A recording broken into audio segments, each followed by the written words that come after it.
بسم اللہ الرحمن الرحیم۔ سوال ہے کہ محرم الحرام کو حرام کیوں کہتے ہیں؟ کیا اس میں شادی کرنا حرام ہے؟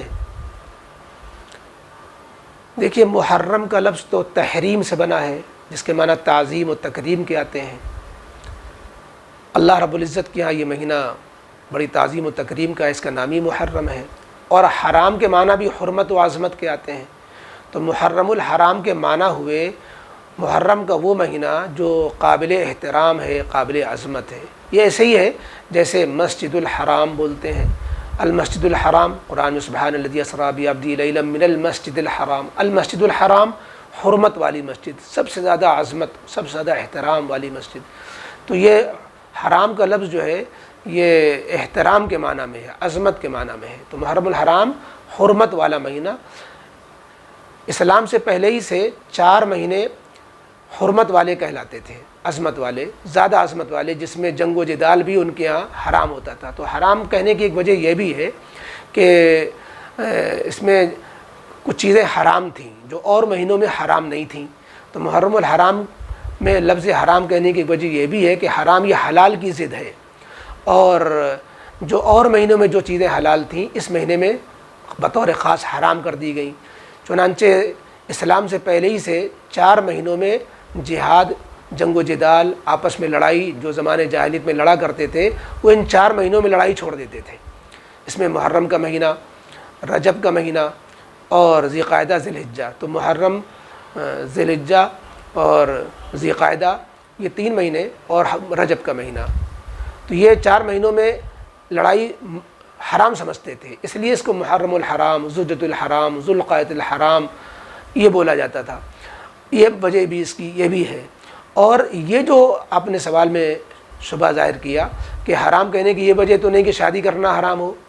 بھائی، جو مہینہ قابل احترام ہوگا، عظمت والا ہوگا، تو اس میں تو جو بھی عمل کیا جائے اچھا ہوگا، لہذا اگر اس میں شادی کریں گے تو شادی کرنا بھی اچھا ہوگا۔ یہ اصل میں پروپیگنڈا یہ کہاں سے آیا کہ محرم کو ماتم کا مہینہ سمجھا جانے لگا، غم کا مہینہ سمجھا جانے لگا، نحوست کا مہینہ سمجھا جانے لگا۔ یقیناً وہ جو واقعہ شہادت حسین رضی اللہ تعالی عنہم اجمعین جو پیش آیا، جس میں نبی کریم علیہ الصلاۃ والسلام کے لخت جگر کی شہادت پیش آئی، یقیناً وہ بڑا اندوہناک واقعہ ہے۔ لیکن اسلام اس بات کی اجازت نہیں دیتا کہ کسی بھی شہادت کے واقعے کی برسی منائی جائے، کسی بھی شہادت کو ہر سال اس طرح یاد کیا جائے۔ مردوں کے لیے ہے کہ کسی کے انتقال پر 3 دن سوگ منائے، بیوہ کے لیے ہے کہ وہ 4 مہینہ 10 دن عدت میں سوگ منائے، اس کے بعد پھر ہم اس کو اسی طرح منائیں، سینہ کوٹیں اور ماتم کریں، یہ اسلام اس کی اجازت نہیں دیتا۔ لہذا اس بنا پر محرم الحرام کی عظمت کو آپ پامال کر دیں اور اس واقعے کی وجہ سے محرم کو محترم نہ سمجھیں، تو یہ تو اسلام سے بغاوت ہوگی کہ اسلام تو اس کو حرام کہہ رہا ہے، محترم کہہ رہا ہے، اور شریعت اس کو قابل احترام مہینہ بنا رہی ہے، اور آپ نے اس کو نحوست والا مہینہ بنا دیا۔ یہ اسلام کے خلاف بات ہوگی۔ اس لیے اور اگر کسی کی شہادت کی وجہ سے شادی کو روکا جائے تو ہر مہینے میں کسی نہ کسی بزرگ کی، کسی نہ کسی جو ہے صحابی کی، تابعی کی شہادت ہے۔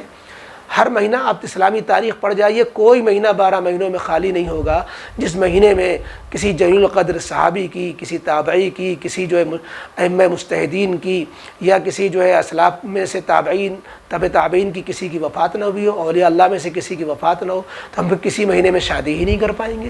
اس لیے یہ خیال بالکل غلط ہے، جاہلانہ ہے، اور یہ توہم پرستی ہے کہ محرم کے مہینے میں شادی کو برا سمجھا جائے یا شادی کو حرام سمجھا جائے۔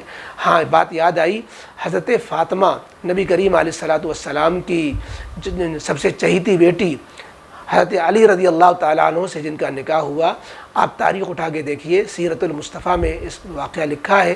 حضرت علی رضی اللہ تعالیٰ عنہ کی جو حضرت فاطمہ سے شادی کا واقعہ کہ سن 2 ہجری میں محرم کے مہینے میں، اور بھی روایتیں ہیں لیکن محرم کے مہینے کو انہوں نے ترجیح دی ہے کہ سن 2 ہجری میں محرم کے مہینے میں حضرت علی رضی اللہ تعالیٰ عنہ کا نکاح حضرت فاطمہ سے ہوا۔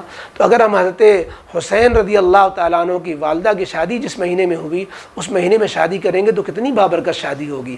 اس لیے محرم کے مہینے میں شادی کو رواج دینا چاہیے، اور یہ جو ہے توہم پرستی سے اپنے کو نکالنا چاہیے کہ محرم میں شادی کریں گے تو پھلے گی نہیں، محرم میں شادی کریں گے تو اس کا کوئی نقصان ہوگا، نعوذ باللہ ایسی ہرگز بات نہیں ہے۔ بلکہ ہم نے دیکھا کہ اپنے بزرگوں میں اس کا رواج ہے کہ محرم کی 10 تاریخ کو بطور خاص شادی کے لیے منتخب کرتے تھے کہ یہ متبرک دن ہے، اس متبرک دن میں ہم اپنی بیٹے کا نکاح کریں تو انشاءاللہ برکت اس میں حاصل ہوگی، لہذا ہمیں بھی اس کو رواج دینا چاہیے۔